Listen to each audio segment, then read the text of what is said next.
Nos derniers intervenants pour cette partie-là, ce sont les gens de Boxon. Candice Marshall, qui est cofondatrice de Boxon, qui est journaliste, avec Pascal Clark, dont le nom est bien connu des auditeurs de France Inter. Et puis, Boxon, donc ça s'est lancé juste avant la présidentielle. C'est le premier média de podcast payant en France. Donc tous les yeux sont un peu rivés sur Boxon parce qu'on espère tous que ça va offrir un nouveau modèle économique possible au podcast. C'est un média, Candice me corrigera peut-être, mais que moi je trouve assez engagé. C'est effectivement toujours dans ce rapport au temps qu'on décrit depuis le début de la conférence. C'est vraiment des reportages qui sont sur la longueur. Il y a par exemple un entretien avec Annie Ernaux qui est en ligne en ce moment et qui dure plus d'1 heure et qui est complètement hors promo. Et Pascal Clark est allé la voir chez elle et elle discute vraiment longuement dans les nuances, dans les détails, etc. Puis il y a énormément de reportages et c'est peut-être une des choses dont Candice pourra nous parler aussi, c'est que le podcast, ça fait à la fois émerger de nouvelles formes et à la fois, je pense, ça permet à des formes qui ont pu exister à certaines époques à la radio de retrouver une existence sur le web. Et je sais que, par exemple, à Radio France, il y a beaucoup de gens qui sont là-bas depuis très longtemps qui ont le sentiment qu'on entend peut-être moins qu'auparavant les sons reportages, terrain, etc., qui a beaucoup plus de talk ou qui a moins de reportages dans un certain nombre d'émissions. Et c'est très frappant quand on va sur le site de Boxon. Il y a énormément de sons de reportages partout. Et donc Candice est venue aujourd'hui avec un documentariste qui s'appelle Hayati Bassarslan, j'espère que je prononce correctement, qui a fait des reportages pour France Culture, qui a fait beaucoup de choses pour Radio France. Et là, le reportage dont on va peut-être parler plus précisément aujourd'hui, c'est un monsieur qui s'appelle Cédric, qui a défendu des réfugiés, des immigrés en France, qui a décidé de les abriter comme des résistants ont pu abriter un certain nombre de personnes pendant la guerre, et qui est donc confronté à la justice française pour avoir aidé des migrants. Et donc c'est un documentaire ou un reportage en 3 parties d'une demi-heure chaque à peu près, donc ça fait à peu près 1h30, donc c'est vraiment un reportage sur la longueur. Et donc ils vont nous parler de ça.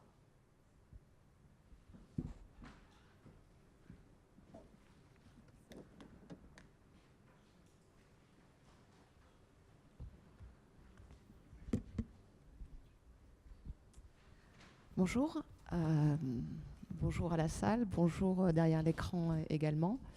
Merci Charlotte. Oui, Boxon, comme me disait Charlotte, c'est un média qui se sert du support podcast pour véhiculer ses reportages, ses chroniques, ses sons en fait de différentes longueurs. C'est un média qu'on a créé avec Pascal Clark parce qu'on avait à la fois une frustration et une envie. Frustration parce qu'on n'arrivait pas à faire assez de long, que ça soit pour moi dans l'image d'où je viens ou de la radio, d'où Pascal vient. Et donc on a décidé de se laisser un peu plus de temps. Charlotte a raison, en fait il y a des cycles. On est depuis quelques années passé au cycle du breaking news, du très court, du très rapide, des formats qui ne vous laissent pas à vous le temps de réfléchir. Et c'est ce qu'on a voulu aussi changer. On a voulu ouvrir de nouvelles fenêtres à hauteur d'homme, comme on se plaît à le dire, c'est-à-dire aller vraiment au niveau micro plutôt que macro, parce qu'on est près de la réalité. Et quand on est près de la réalité, on est près de la sincérité. Et on a aussi voulu donner le temps aux gens qu'on allait voir, d'abord pour mériter une certaine confiance, et puis pour éviter de zapper des choses qui peuvent être essentielles, mais qu'on ne dit pas toujours lors des 15 premières minutes ou de la première heure d'entretien. On a rencontré Hayati Bassarslan, qui en effet est journaliste et documentariste.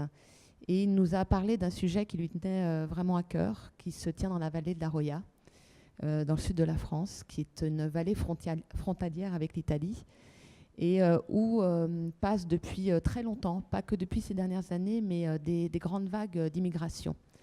La plus tragique, c'est donc la dernière vague d'immigration qui touche le Moyen-Orient. Et Cédric est un agriculteur de cette vallée qui voyait passer ces réfugiés, et souvent mineurs, et qui étaient désemparés tout simplement par leur état de faiblesse, par leur état moral, par leur état physique. On va commencer par vous faire écouter un extrait, un premier extrait. Je ne sais pas si les boss en régie peuvent baisser un petit peu la luminosité. Non, on ne peut pas, d'accord. Bon, bah, essayez de fermer les yeux. Laissez-vous embarquer. No, we have this type. In Paris, it's not good for you. Really? It's better to go to the little town.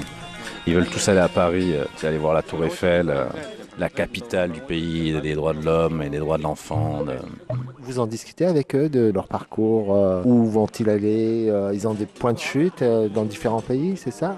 Mais quand il n'y a pas trop de monde, après il y a un paquet de gars qui sont arrivés cette nuit là, donc on n'a pas eu le temps de discuter. Puis on n'est pas des flics en fait, donc s'ils ont envie de nous dire voilà leur projet, d'où ils viennent, etc.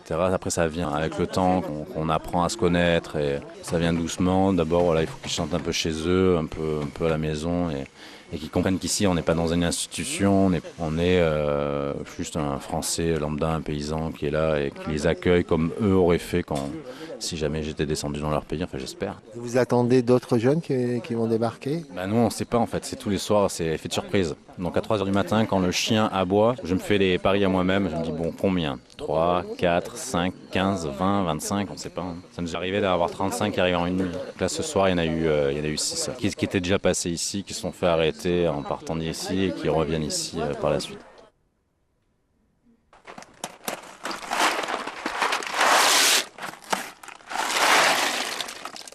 Oh. Je m'appelle Muriel, je vis à Nice, je suis conteuse et je suis montée aider aujourd'hui Cédric chez lui. Vous connaissiez depuis longtemps Cédric? Oh oui, je le connais depuis 2 semaines à peu près. Cédric, je le connais pas. J'ai lu des choses dans la presse le concernant, donc c'est comme ça que j'ai découvert son prénom et son nom. Et puis j'ai utilisé Facebook tout simplement pour lui envoyer un message et lui demander si je pouvais être d'une aide quelconque. J'ai posé la même question à Nathalie et ils m'ont répondu tous les deux la même chose, à Nathalie Masseglia. Et tous les deux m'ont répondu la même chose, amener de l'aide humaine et pas seulement faire des collectes ou pas seulement, donner de l'argent ou voilà. C'est de la petite main, c'est pas grand-chose. C'est comme si vous êtes bénévole au secours populaire. Ce sont le même genre de tâches. Et là, aujourd'hui, je me suis dit, il est presque midi. Je vois qu'il n'y a rien qui est prêt à manger. On va préparer des pâtes. On dit souvent, fais pas à ton prochain ce que tu n'aimerais pas qu'on te fasse. Et je pense que ça deviendrait quelque chose comme fais à ton prochain ce que tu aimerais bien qu'on fasse pour toi. Et je me dis que si moi j'avais un proche, un ami, ma fille qui devait comme ça partir.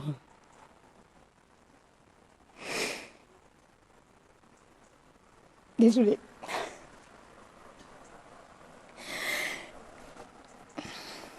Ces gamins, ils ont l'âge de ma fille. Et j'ai arrêté de chouiner. Je me dis que si un jour un de mes proches devait se retrouver dans une situation comme ça, perdu dans un pays, j'aimerais qu'il tombe sur quelqu'un comme Cédric, comme Pierre-Alain, comme François, comme Suzelle, j'oublie des prénoms parce que je connais même pas tout le monde. Je te dis des prénoms de gens que je connais peut-être même pas, Hubert, Francesca, des gens qui t'offrent un repas, qui t'aident, qui te donnent un blouson, une paire de chaussures et qui te demandent rien en échange.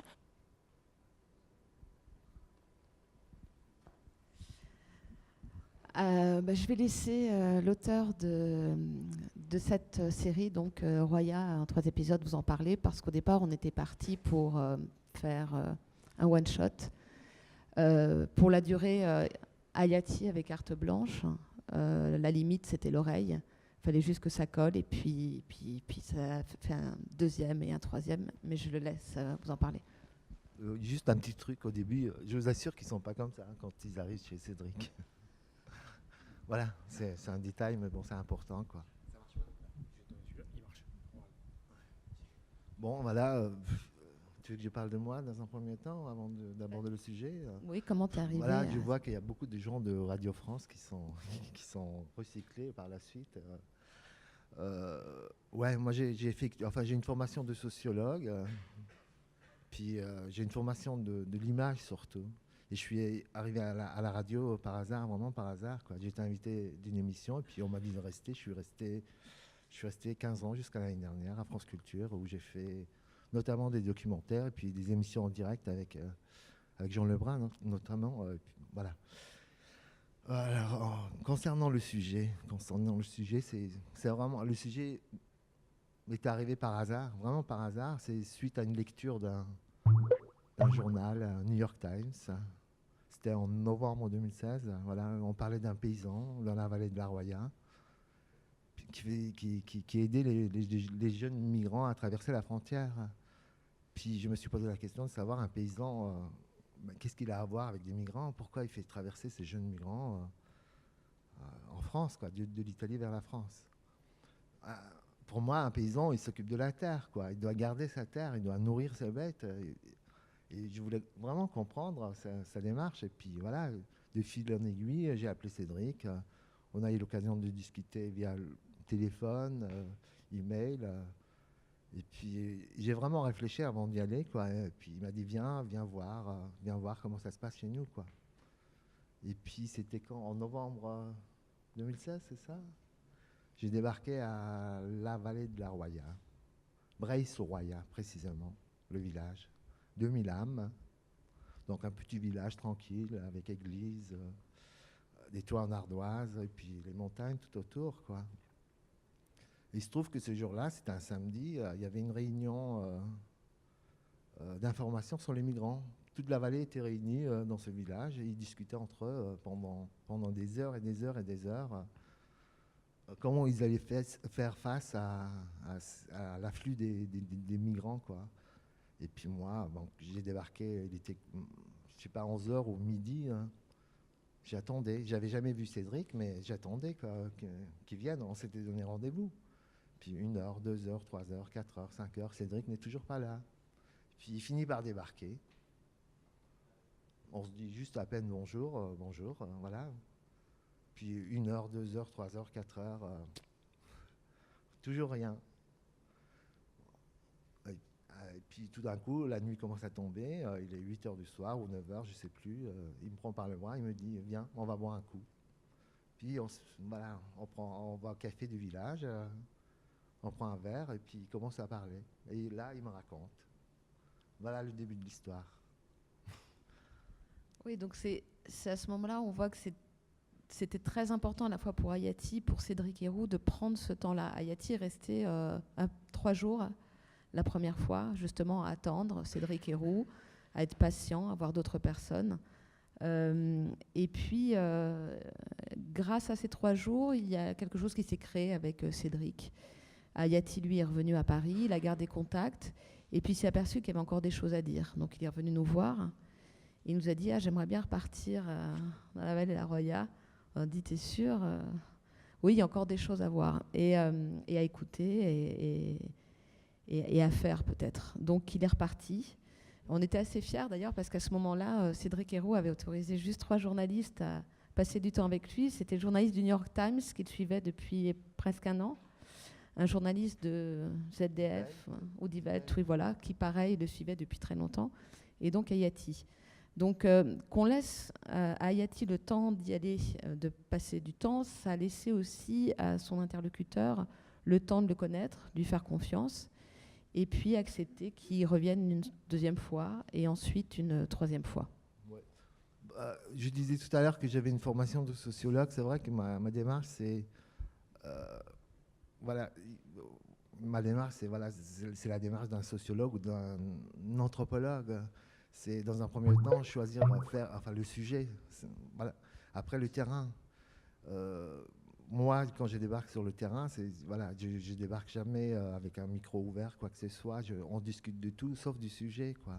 Et c'est par la suite, une fois avoir gagné la confiance de la personne, qu'on commence à enregistrer. Comme je disais tout à l'heure, c'est vrai que j'ai passé pratiquement 8 heures à attendre Cédric avant qu'il me parle. Du coup, après 2 ou 3 bières, il s'est mis à parler. Et puis le lendemain, il m'a invité chez lui, dans sa ferme, qui se trouve un peu à l'extérieur du village. Donc il fallait grimper encore 400 mètres, marcher pendant 3/4 d'heure. Et j'arrive là, 2 caravanes, une 50aine de tentes, des poules. Qu'est-ce qu'il y avait d'autre, voilà. Et puis des migrants. Et là, donc c'est vrai que là, il m'avait fait confiance. J'avais réussi à gagner la confiance de Cédric, de façon à ce que je puisse aller voir ces jeunes migrants, de discuter avec eux. C'est vrai que, comme disait Candice tout à l'heure, il n'ouvre pas la porte à tout le monde, quoi. Il ouvre la porte à des gens auxquels il fait confiance. Et puis voilà, il y a eu un premier documentaire donc, qui dure 30 minutes, qui raconte en quelque sorte pourquoi Cédric pourquoi il a commencé à aider les jeunes migrants à traverser la frontière de Vintimille à Abraï-sur-Roya. Donc ça tourne autour de voilà, son contact avec les premiers migrants qui ont débarqué dans le village. Voilà, l'histoire, c'est un jour, voilà, il était avec sa voiture. Il voit 3 jeunes marcher qui faisaient de l'autostop. Il les a pris et puis il s'est rendu compte que c'était des migrants en provenance de l'Érythrée, je crois, et qui ne savaient pas où. Enfin, ils étaient là par hasard. Et ils cherchaient un endroit pour dormir. Et Cédric les a accueillis. Et puis par la suite, il s'est dit mais voilà, je vais voir de mes propres yeux ce qui se passe de l'autre côté de la frontière. Il est allé à Vintimille, en Italie, et puis il a vu ce qui se passait là-bas sur le terrain. Et par la suite, voilà, il s'est mis à transporter. Il a acheté une camionnette des migrants. Donc la première partie consiste à relater justement le parcours de Cédric, la traversée des frontières. Donc il y a eu une deuxième partie. Donc Cédric a été arrêté plusieurs fois. Il m'a proposé de l'accompagner en voiture de Breil-sur-Roya jusqu'à Nice. Donc la deuxième partie, ça relate ce voyage qu'on fait depuis Breil jusqu'à Nice. Je voulais préciser quelque chose. On vous a mis cette photo juste pour que vous ayez une incarnation, pas de tous ceux qui passent par chez Cédric, mais en tout cas une partie de ceux qui passent, ils sont jeunes. La France a une obligation. Elle est obligée d'accueillir les réfugiés mineurs sur son territoire. Elle n'a pas le droit de les renvoyer. Et pourtant, c'est ce qu'elle fait aujourd'hui dans la vallée de la Roya. C'est-à-dire que ces mineurs que Cédric récupère avec des vêtements en lambeaux, ils ne sont pas dans cet état, en effet, quand il les récupère. Eh bien, les filles qui aujourd'hui arrivent, ils s'arrêtent chez Cédric ou ils stoppent la camionnette et puis ils prennent les gamins et ils les font repasser la frontière, ce qu'ils n'ont absolument pas le droit de faire. Mais voilà, ça rejoint. On voulait raconter ça aussi parce que quand tu parlais d'engagement, Charlotte, c'est vrai, on a envie de raconter ça aussi, d'éveiller les consciences. Justement, du coup, je ne sais pas si la salle a des questions, mais moi, je me demandais si vous pouviez définir déjà la ligne éditoriale. On m'entend bizarrement, là, non ? Beaucoup d'écho. Mais parce qu'en fait, c'est le seul média vraiment sonore avec une cohérence, c'est-à-dire des rubriques. Comment vous avez pensé une ligne éditoriale en son avec du long et du court aussi. Ouais. La ligne éditoriale, elle vient en effet peut-être un peu casser les codes. D'abord, on n'a pas de grille d'antenne et on est sorti du rubrique politique française, politique internationale, Europe, économie, etc. On a une éditoriale qui est plus basée sur des valeurs. En tout cas, on est à hauteur d'homme. On essaye de faire quelque chose d'humaniste. On est donc... Et puis le temps, on a une éditoriale qui nous laisse nous installer et prendre le temps. Alors engagé, on ne s'affiche pas comme engagé politiquement, mais oui, en tout cas, humainement, on s'affiche ainsi. Et est-ce que vous avez le sentiment, tous les deux, qu'il y a certains reportages, comme celui-ci par exemple, mais éventuellement d'autres, que vous n'auriez pas pu faire sur des radios traditionnelles, ou parce que justement il y a un engagement très fort, ou à cause du format, ou à cause de l'économie même? En premier lieu, à cause du format, mais de la créativité. Parce que même si vous avez un peu de temps sur les radios plus classiques, de toute façon, ça sera toujours limité. Et puis, la créativité, elle est en dehors des murs, il faut le dire aujourd'hui. Il y a Alexandre Moniol qui est pas loin, là, qui est un super auteur qui travaille aussi pour d'autres. Il est venu nous voir en disant « J'ai envie de parler du Red Star ». Alors moi, je ne suis pas du tout sport, j'en fais un peu, mais ça s'arrête là. Et j'ai dit « Bon, ok, allons-y, pourquoi pas », parce qu'elle est très fan, donc il est allé. Et quand il a envoyé son sujet, je me suis dit « Tiens, je vais l'écouter en plusieurs fois, parce que je pense que ça ne va pas être possible en une fois ». Et en fait, non, je l'ai écouté d'un trait. Et je n'ai pas vu le temps passer. Voilà. Non, mais moi, j'ai eu Ça marche là? Non? Oui, oui. Allô? J'ai eu l'occasion de travailler en longueur comme ça à France Culture. Hein. J'ai fait des séries de 5 heures qui allaient jusqu'à 10 heures même. C'était possible il y a, jusqu'à très récemment. Mais aujourd'hui, c'est vrai que c'est un petit peu compliqué, quoi. Mais cela dit, on ne choisit pas un sujet par rapport à sa durée. C'est pas ça la question. La question, là, c'est...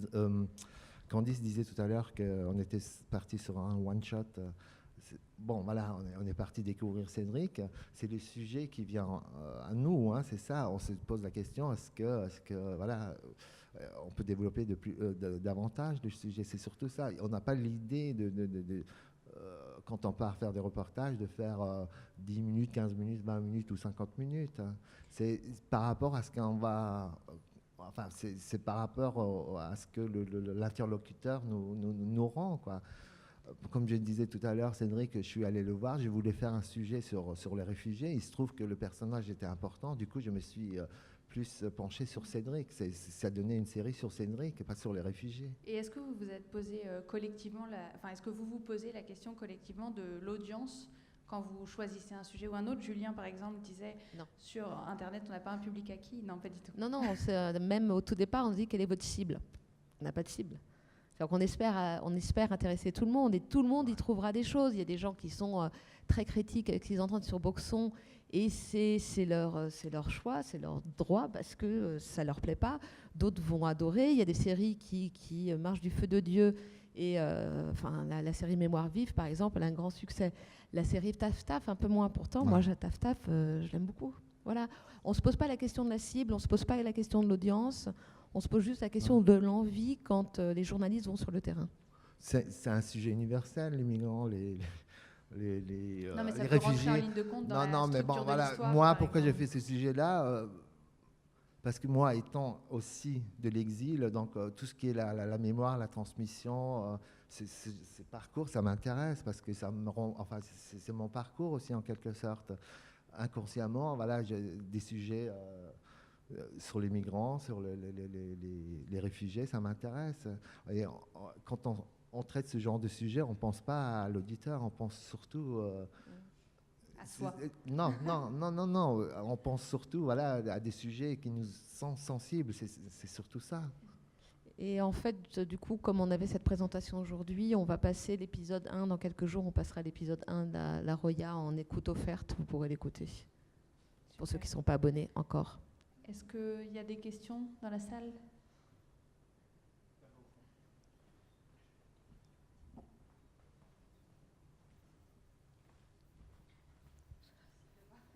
Que je dise pas madame au lieu de monsieur. Oui, monsieur. Bonjour. Non, je suis un monsieur. En fait, j'ai deux questions pour vous. Je m'appelle Antonin, je suis journaliste. La première question, comme ça a été dit en introduction, porte sur le business model de Boxon. Effectivement, vous êtes très regardé par rapport à ça, parce que j'espère que ça va marcher. Est-ce que vous pouvez nous en dire un peu plus, savoir combien vous avez d'abonnés aujourd'hui et savoir si vous êtes sur la bonne voie pour atteindre l'équilibre? Et la deuxième question, elle porte sur... On appelle Xavier Richard, j'espère qu'il va bien. Donc, et la seconde question, elle porte sur les arbitrages que vous faites entre le temps de production et puis justement l'investissement que vous faites sur vos auteurs ou sur vos journalistes. Je pense par exemple à une histoire très produite sur l'échec en politique. Je pense que ça a dû demander énormément de travail et à mon avis pas mal d'allers-retours pour que ce soit ce produit-là. Les deux questions sont imbriquées évidemment. D'accord. Je vais commencer par la dernière question. L'échec en politique, où il y a eu beaucoup de boulot, d'autant qu'il y a énormément d'archives et qu'il y a des rencontres où, pareil, il a fallu prendre le temps, convaincre ces personnes. On ne voulait pas arriver directement auprès des politiques qui n'étaient pas passés parce qu'on a part de sincérité qui est moindre, tout simplement. Ça a pris du temps. On a quand même, on paye les journalistes, mais on n'a pas non plus des finances énormes. Donc on les paye correctement, un peu comme paierait RTL, RMC, voire Inter. Mais on essaye de donner un nombre de jours fixe. C'est aussi pour ça que les gens qui s'emparent de certains sujets connaissent ces sujets ou ont déjà fait des recherches dessus. Ça leur fait gagner déjà un petit peu de temps, mais il nous arrive de dépasser parce qu'on estime que sur ce sujet-là, ça nécessite un temps fou.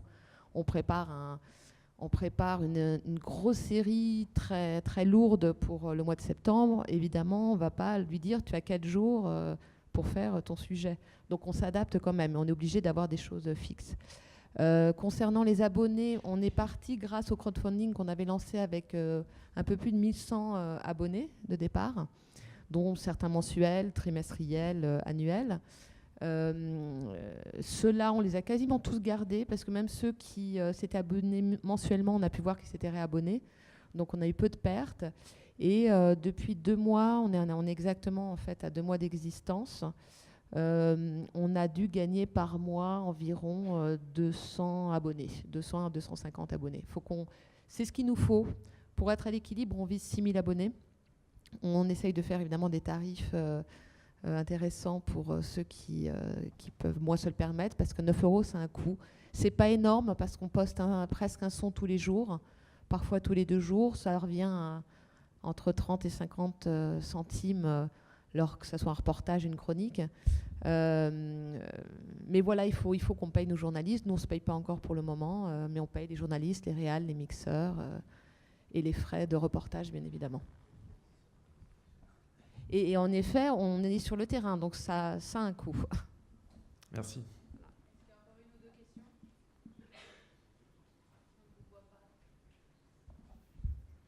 Une question dans la salle, ici, à gauche, à droite, non? Ah, ici. Alors une question évidemment avec la force de la concision. Une question très rapide, je m'appelle Stan. Quand j'ai découvert Boxon, ça m'a vraiment fait penser d'une certaine manière à Les Jours, qui est un autre média qui s'est lancé il n'y a pas si longtemps, quoique maintenant ça fait presque 1 an, et qui a aussi un modèle économique qui ressemble, avec un système d'obsession, avec un énorme travail sur le design, etc. etc. Et du coup, je voulais savoir si ça vous avait inspiré ou est-ce que c'est juste un hasard que finalement ça s'enchaîne plus ou moins dans la création. C'est une très bonne question. Nous, on a commencé à travailler sur le projet il y a 2 ans. Je pense à peu près au même moment où Les Jours devaient bosser sur le leur, qui est un super média aussi auquel je suis abonnée. Et pour la petite histoire même, au tout départ, avant que les Jours commencent à parler de comment ça allait se structurer, on avait appelé une série des obsessions. Donc, voilà. Et on les a rencontrés et on avançait en parallèle. Eux ont avancé avec un peu plus d'avance on commençait avec un peu d'avance parce que ils sont arrivés, ils étaient beaucoup plus nombreux et c'était plus abouti. Et nous, on a mis du temps à réfléchir. Ouais. Je connais très bien Charlotte Rothman.